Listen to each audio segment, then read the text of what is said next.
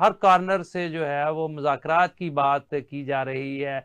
بہت سارے جو کارنرز ہیں، مثلاً ایک تو حکومت کی طرف سے دوبارہ دعوت دی گئی ہے کہ وزیر اعظم نے کہا ہے کہ آئیں مذاکرات کریں، میں مذاکرات کی پیشکش کرتا ہوں، اور پھر اس پر جو ہے وہ محمود خان اچکزئی کو عمران خان نے نامزد کیا ہے مذاکرات کے لیے، اور انہوں نے علیمہ خان سے بات کر کے حکومتی دعوت قبول کر لی ہے. اس کے علاوہ ایک اور چینل جو ہے وہ سرگرم نظر آتا ہے، وہ فواد چودھری اور تحریک انصاف کے جو پرانے عہدیداران تھے ان کی جانب سے ایک ایفرٹس نظر آ رہی ہے، اور وہ کہہ رہے ہیں کہ جو کوٹ لکھپت جیل میں بند قیادت ہے ان سے بات کی جائے، ان کو عمران خان کے پاس بھیجا جائے اور مذاکرات کی جو ہے وہ راہ نکالی جائے.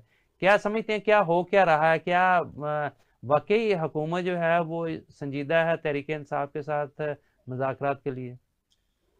اس میں سب سے پہلے تو میں یہ کہوں گا کہ حکومت وقت جو ہوتی ہے جی وہ مذاکرات کے لیے سیاسی استحکام کے لیے آگے بڑھتی ہے. جی تحریک انصاف سے بھی یہ غلطیاں ہوئی ہیں اپنی حکومت کے دوران کہ وہ مذاکرات کے لیے آگے نہیں آئے، اور جس سے آپ نے دیکھا پھر کہ ووٹ آف نو کانفیڈنس کامیاب ہوا، الائی جو تھے وہ دوسری پارٹی کے ساتھ جا کر مل گئے. تو یہ اس وقت یہ حکومت بھی کوئی اکیلی نون لیگ کی یا پیپلز پارٹی یا بھاپ پارٹی یا ایم کیو ایم ان کی سب مل کر بنائی ہے انہوں نے حکومت. تو انہیں یہ چاہیے کہ یہ مذاکرات کا مذاق نہ اڑائیں، جس طرح کہ رانا ثناء اللہ صاحب آ کے بات کرتے ہیں کہ جی ہم تو کرنا چاہتے ہیں بات، اس طریقے سے صاف نظر آتا، چہرے سے نظر آتا ہے کہ یہ صرف مذاق ہے اور کچھ نہیں ہے. پھر جس دن وزیر اعظم شہباز شریف صاحب نے جس طریقے سے بات کی ہے 1.5 منٹ، چلیں ٹھہر جائیں جی ذکی صاحب ذرا. جی ذکی صاحب، اس لیے میں بات کر رہا تھا کہ مذاکرات جو ہے نا وہ سنجیدہ انداز سے ہونے چاہیے. اب یہ دیکھ لیں آپ کہ سہیل افریدی کے پی کے وزیر اعلیٰ ہیں، وہ یہاں لاہور آئے، لاہور کے دورے پہ 3 دن رہے یہاں پہ، تو ان کے لیے راستے بھی بند کیے انہوں نے. ہمارے جو ورکرز آنا چاہتے تھے، انہیں ملنا چاہتے تھے، ان کو روکا گیا، بلکہ کئی جگہوں پہ گرفتاریاں بھی ہوئیں، گرفتار کر لیے گئے. اور اس کے علاوہ وہ جن کے قیدیوں کے گھروں میں جانا چاہ رہے تھے یا جو ہمارے کارکن مارے گئے تھے ان کے گھروں میں جانا چاہ رہے تھے، بڑی مشکل سے وہاں پہنچے ہیں وہ. اس کے علاوہ جب اسمبلی میں گئے ہیں تو وہاں پہ آپ دیکھیں کہ کیا ہوا، بڑی مشکل سے ان کے جو ساتھ تھے لوگ اندر گئے ہیں اسمبلی کے اندر، اور وہاں پہ صحافیوں نے جس طریقے کے سوالات کیے وہ ایسے لگ رہا تھا کہ صحافیوں کو کہا گیا ہے کہ آپ نے یہ سوال کرنا. اس میں جو سب سے ایک سوال کیا گیا کہ آپ چرس لے کے آئے ہیں، آپ چرس بیچتے ہیں وہاں پہ کے پی میں. اب وہ کے پی کا ایک عام آدمی نہیں تھا، کے پی کا سربراہ تھا وہ. جب ہم 4 صوبوں کی اکائی ہے پاکستان، جس میں کشمیر اور گلگت جو ہیں وہ ہمارے ساتھ ہیں، تو جب ہم اپنی اکائیوں کو حکومت کو اس طرح کی بات کرے گی تو یہ ان کے اوپر پھر بات ہونی چاہیے کہ کیا پاکستان کی سلامتی چاہتے ہیں یہ. تو پاکستان کی سلامتی کے لیے یہی ہے کہ ان سب کو آپس میں بیٹھنا چاہیے. میں خود اس چیز کا کہتا ہوں کہ سیاسی معیشت کے استحکام کے لیے، پاکستان کے استحکام کے لیے، یہاں پہ روزگار کے لیے لوگ یہاں سے باہر جا رہے ہیں. اب دیکھیں آپ آئے دن یہ یورپ جانے کے لیے کشتیاں، اس میں اکثریت جو ڈوب جاتی ہے اکثریت پاکستانیوں کی ہوتی ہے. اگر پاکستان میں روزگار بہتر ہو، معیشت بہتر ہو تو کون باہر جائے؟ ریئل اسٹیٹ کا بزنس یہاں پہ ٹھپ ہو کے رہ گیا ہے. اس کے علاوہ مزدوری لوگوں کو ملنی جو مطلب کاروبار نہیں چل رہے، مزدور بیچارہ پریشان ہے. سیکورٹی انہوں نے منیمم جو 40,000 روپے تنخواہ رکھی ہے سیکورٹی گارڈز کو اتنے نہیں دیے جا رہے. آپ بینکوں کے سیکورٹی گارڈز سے جا پوچھیں 25,000 20,000 25,000 روپے تنخواہیں دیتے ہیں. اس کے اوپر کیوں نہیں چیک کرتے؟ وہ حکومت کیا کرتی ہے؟ ان کو صرف یہی ہے کہ موٹر سائیکل کا لائسنس اس کا چلان کرو، گاڑیوں کے چلان کرو، اور چلانوں کے پیسوں سے کیا یہ حکومت چل رہی ہے؟ حکومت کو چاہیے یہ نہ کرے اور پازیٹیولی آ کے جا کے اپوزیشن ایک قدم بڑھ کے، ہم یہ نہیں کہتے کہ ہمارے قیدیوں کی سزائیں معاف ہو جائیں، ہمارے قیدیوں کی اللہ تعالیٰ خود سزائیں معاف کرے گا، اور وہ مقدمے لڑ کے اور اپیلوں میں جا کے ان کی سزائیں ختم ہوں گی، لیکن کم از کم پاکستان کے اندر استحکام لانا ان کا کام ہے، حکومت کا کام، اور حکومت نہیں چاہتی، کیونکہ حکومت جس طریقے سے آئی ہے، انہوں نے جس طریقے سے الیکشن جیتا ہے وہ دنیا جانتی ہے، پاکستان کے، اور یہ خود بھی جانتے ہیں۔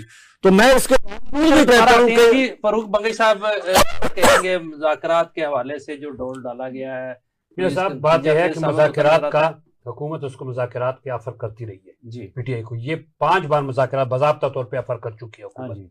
یہ جو سگنل ہے پولیٹیکل ڈی اسکیلیشن سگنل جس کو کہا جا رہا ہے، میں اس کو سگنل نہیں کہتا ہے، میں اس کو ریلیٹ سگنل کہتا ہوں۔ یہ سگنل کسی اور طرف سے آیا تھا، حکومت نے صرف پاس آن کر دیا ہے۔ اس مذاکرات کا دیکھیے، یہ جو مذاکرات کی فریش دعوت دی گئی ہے، اس کی کچھ پس پردہ کوئی چیزیں ہو سکتی ہے۔ 2-3 پوائنٹ ہے میرے نزدیک۔ پہلے تو یہ حکومت عدم استحکام کو مطلب ختم کرنے کے لیے اور ممکنہ اسٹریٹ جو ایجیٹیشن ہے اس کو روکنے کی کوشش، موومنٹ کو روکنے کے لیے کر سکتے۔ دوسرا ہے کہ نظام کو آگے بڑھا کر کے مطلب اپوزیشن کو آن بورڈ کرنا۔ دوسرا، اس کے علاوہ تیسرا یہ ہے کہ عوام کے سامنے حکومت اپنا مطلب فیس سیونگ کے لیے اس کو آفر دے رہی ہے مذاکرات کے، اور ساتھ ساتھ پھر اس پہ نیریٹو بلڈ کرنا ہے۔ اور یہ بھی ہو سکتا ہے کہ فلر لگایا گیا ہو، کیونکہ ان دنوں مذاکرات کی بات ہو رہی ہے کہ پارٹی کے اندر سے کیا ہو رہا ہے۔ ہو سکتا ہے کوئی، جیسے آپ نے پہلے فرمایا، کوئی لوگ کہہ دے کہ نہیں جی ہم نے تو مذاکرات کریں، لیکن اس طرح کوئی امکان نہیں۔ بات اصل میں ایک مذاکرات کے لیے 2 چیزیں بڑی اہم ہیں، ایک ماحول بنانا، دوسرا کریڈیبل اینڈ جو ہے ریلائبل چینل کا۔ آپ مذاکرات کی آفر کرتے ہیں جی، آپ پی ٹی آئی سے بات کرنی بھائی یہ جو باہر پارلیمنٹ میں ادھر ادھر آپ کو نظر آئے، پی ٹی آئی یہ ہے، پی ٹی آئی تو جیل میں ہے۔ اس کے ساتھ دیکھیں جو وہ باہر تھا تو کسی کی ضرورت نہیں تھی کہ بات کر لیتے۔ مرزا کے صاحب میں آپ کی بات نہیں کر رہا ہوں، سوری ٹو سے، کوئی لوگ کی رسپیکٹ ہوتی تھی، بات ان کی سنی جاتی تھی۔ آپ جانتے ہیں عمران خان کو ذاتی طور پہ کیا لوگ اس کے سامنے بول سکتے تھے؟ بھائی کچھ لوگ ہیں جو بول سکتے ہیں۔ اور اب جو مذاکرات ہے اس کے لیے ہے کہ آپ ایک چینل اسٹیبلش کریں، اور یہ جو محمود خان اچھگری صاحب کا یہ بہت اچھا ہے، کیونکہ اس کو میں 3rd پارٹی چینل کہتا ہوں۔ ظاہر ہے یہ ہے پی ٹی آئی کے کچھ لوگ بھی وہ جائیں گے، ان کو سمجھائیں گے، وہاں سے اجازت لیں گے تو بات چیت کریں گے۔ اگر آپ کہتے ہیں نہیں جو پارلیمنٹ میں جو لوگ شور مچا رہے ہیں یہی مذاکرات کے لیے کوئی راستہ بنائیں گے، بالکل ممکن نہیں ہے۔ یہ تو وہ لوگ ہیں جو پی ٹی آئی کے ووٹوں پہ سوار ہو کر کے یہاں تک پہنچے ہیں صرف۔ اچھا بنگئی صاحب، ایک طرف تو عمران خان سے ملاقاتوں پر پابندی ہے، اس کو ملنے نہیں دیا جاتا ہے، دوسری طرف مذاکرات کی بات کی جائے، اور تیسری طرف عمران خان کا ہمیشہ سے یہ موقف رہا ہے کہ جی میں تو ان قوتوں سے بات کروں گا جن کے ہاتھ میں سارا کچھ ہے، میں تو ان سے بات نہیں کروں گا۔ تو یہ اب جو محمود خان اچکزئی حکومت سے بات کر رہے ہیں، تو پھر اس کا مطلب ہے کہ یہ عمران خان کی طرف سے بھی سنجیدگی نہیں ہے؟ دیکھیں یہ بات نہیں ہے، یہ سب بات یہ ہے کہ جو لوگ پہلے یہ ہے کہ جو آپ نے مذاکرات میں نے پہلے اس کے ماحول بنانا ہوگا، تو پھر ماحول بنانا ہوگا تو جو ماحول ہوگا، جو چینل ہوگا، ان کو اجازت ملے گی، وہ لوگ تو جائیں گے۔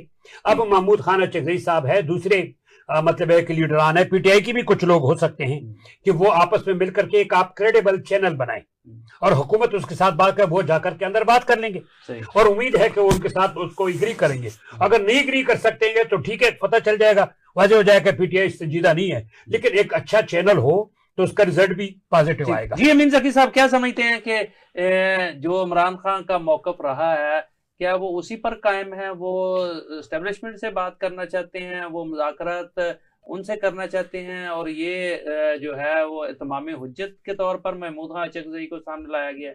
نہیں، دیکھیں یہ تو آپ کو بھی پتا ہے کہ پاکستان کے اندر اسٹیبلشمنٹ کا ایک رول رہا ہے، اور اس رول کی وجہ سے عمران خان بھی یہ بات کرتے ہیں کہ وہ بھی درمیان میں بیٹھیں، بیٹھ کے بات کریں۔ دوسری بات میں یہ کہنا چاہ رہا ہوں کہ نہیں، آپ کی بات سے ایک بہت اہم بات نشاندہی ہوتی ہے، کیا آپ سمجھتے ہیں کہ مذاکرات اس صورت میں کامیاب ہو سکتے ہیں، یا مذاکرات کو نتیجہ خیز بنانے کے لیے، ملکی معاملات کو بہتری کی طرف لے جانے کے لیے، مستقل پائیدار معاملات صلح کے لیے جو ہے وہ اسٹیبلشمنٹ کا ہونا ضروری ہے درمیان میں، دونوں سیاسی قوتوں کے درمیان میں؟ آپ حبیب بھائی دیکھ سکتے ہیں کہ حکومت کی جس طریقے سے یہ دعوت دیتے ہیں مذاکرات کی، ان میں سنجیدگی نہیں ہے۔ مطلب اسٹیبلشمنٹ بیٹھے گی، اس لیے عمران خان بات کرتے ہیں۔ عمران خان ان کو پرانا جانتے ہیں، اور یہ عمران خان کو بھی جانتے ہیں، اس لیے جس طریقے کی ان کی سنجیدگی ہے پتہ ہے۔ محمود خان اچکزئی کو بھی اسی لیے مذاکرات کے لیے کہا گیا کہ بھی ان کے ساتھ بیٹھ کے بات کریں.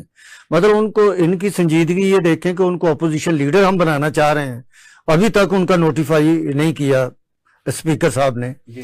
اب میں آپ نے جہاں ایک ذکر کیا فواد اینڈ کمپنی, وہ ان کو پارٹی سے اس بندے کو نکال دیا گیا ہے.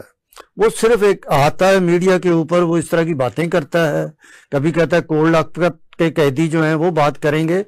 تو اس کو یہ سوچنا چاہیے کہ جب مشکل وقت تھا وہ پارٹی چھوڑ گیا تھا, اور اس نے پریس کانفرنسنگ کی, اور دوسرے بھی جو لوگ کر رہے ہیں کراچی والے, اس نے نہیں پریس کانفرنس کی, اس نے پریس کانفرنس نہیں کی, لیکن اس نے میڈیا پہ یہ بات کی تھی کہ ہم چھوڑ چکے ہیں, اور اس نے بات کی, پریس کانفرنس بھی کی, آپ کو شاید یاد نہیں ہے. تو میں آگے یہ کہتا ہوں کہ وہ جو کوشش کر رہے ہیں نا, میں یہ سمجھتا ہوں کہ شاہ محمود قریشی صاحب بڑے اچھے, اگر ان کو مطلب جس طرح کہ وہ ہر مقدمے سے بری ہیں, اب ان کو باہر آ جانا چاہیے.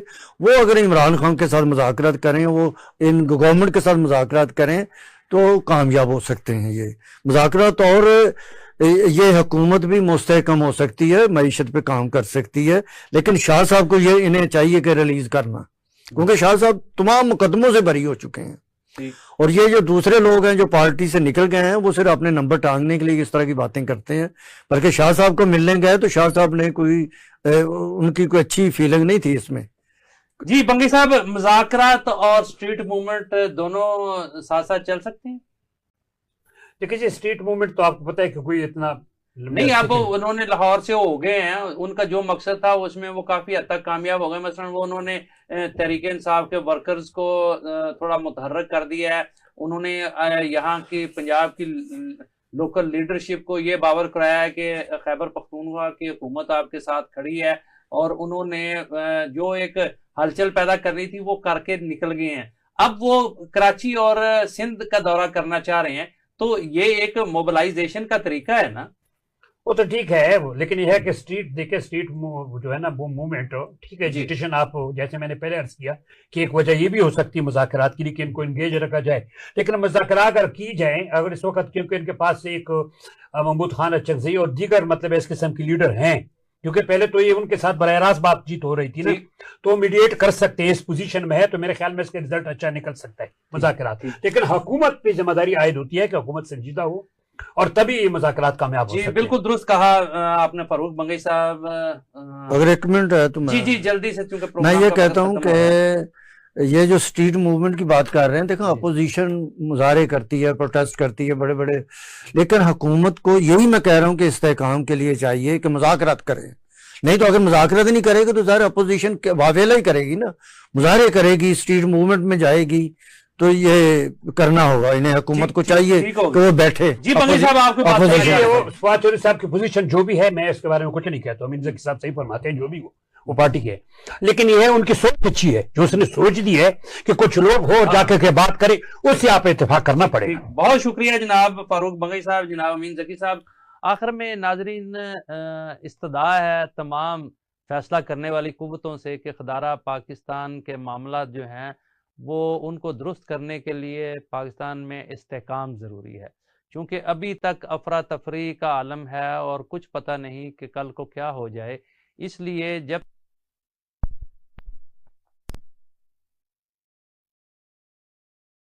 پاکستان کے کاروبار چلیں گے نہ پاکستان کے معاملات آگے بڑھیں گے. اس لیے پاکستان سے غیر یقینی کے خاتمہ کے لیے بہت ضروری ہے کہ جنہوں نے بھی مذاکرات کرنے ہیں, جن لوگوں نے بھی اس میں حصہ ڈالنا, وہ سب کو اکٹھا کیا جائے اور پاکستان کے معاملات کو آگے بڑھایا جائے. انہی الفاظ کے ساتھ آپ سے اجازت چاہیں گے. اپنا بہت سارا خیال رکھیے گا.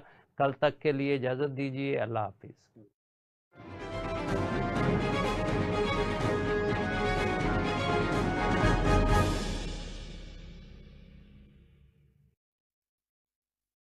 یہ ذمہ داری اب آپ کی. Yes, Your Royal Highness. Royal, ساتھ زندگی بھر کا. کون ہے ذمہ دار؟ اندرونی